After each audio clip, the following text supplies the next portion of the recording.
Motion ಅಂತ. Okay, ಈಗ ಚಲನೆ ಬಗ್ಗೆ ನಿಮಗೆ ಎಲ್ಲರಿಗೂ ಗೊತ್ತು.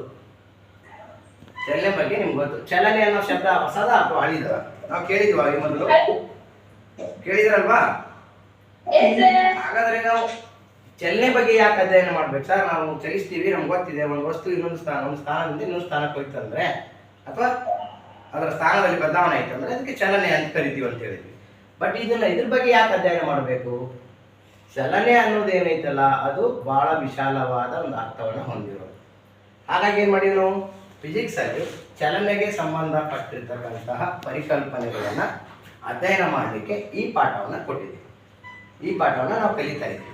ಹಾಗಾದರೆ ಚಲನೆ ಪಾಠವನ್ನು ಪ್ರಾರಂಭ ಮಾಡುವುದಕ್ಕಿಂತ ಮುಂಚೆ ಚಲನೆ ಅಂದರೆ ಏನು, ಚಲನೆಯಲ್ಲಿ ವಿಧಗಳು ಅಂದರೆ ವಿಧ ಅನ್ನೋದಕ್ಕಿಂತಲೂ ನಾವು ಈ ಕೆಮಿಸ್ಟ್ರಿ ಒಳಗಡೆ ದ್ರವ್ಯಗಳು ಅಂತ ನಿಮ್ಮ ಫಸ್ಟ್ ಪಾಠ ಹೇಳಿದ್ರೆ ನಮ್ಮ ಸುತ್ತಮುತ್ತಲಿನ ದ್ರವ್ಯಗಳು ಅಂತ ಇದೆ. ಕರೆಕ್ಟಾ?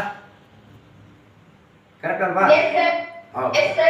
ಈಗ ನೋಡ್ರಿ, ನಮ್ಮ ಸುತ್ತಮುತ್ತಲಿನ ದ್ರವ್ಯಗಳು ಪಾಠದಲ್ಲಿ ದ್ರವ್ಯಗಳ ಸ್ಥಿತಿಗಳು ಎಷ್ಟು ಅಂತ ಕೇಳಿದಾಗ ಎಷ್ಟು ಹೇಳ್ತೀರಾ? ಯಾವ್ಯಾವು?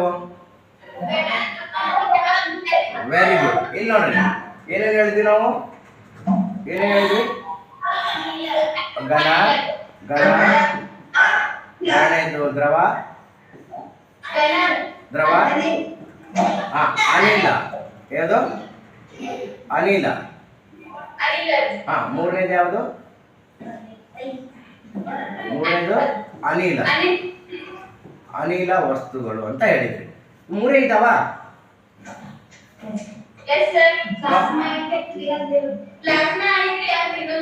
Very good. ಪ್ಲಾಸ್ಮಾ ಒಂದು ನಾಲ್ಕನೇ ಸ್ಥಿತಿ ಯಾವುದಂದ್ರೆ ದ್ರವ್ಯದ ನಾಲ್ಕನೇ ಸ್ಥಿತಿ ಯಾವುದಂದ್ರೆ ಪ್ಲಾಸ್ಮಾ ಅಂತ ಹೇಳಿದ್ರಿ. ಹಾಗಾದ್ರೆ ಇದು ಇಷ್ಟೇನಾ? ನಾಲ್ಕೇ ಇದಾವ?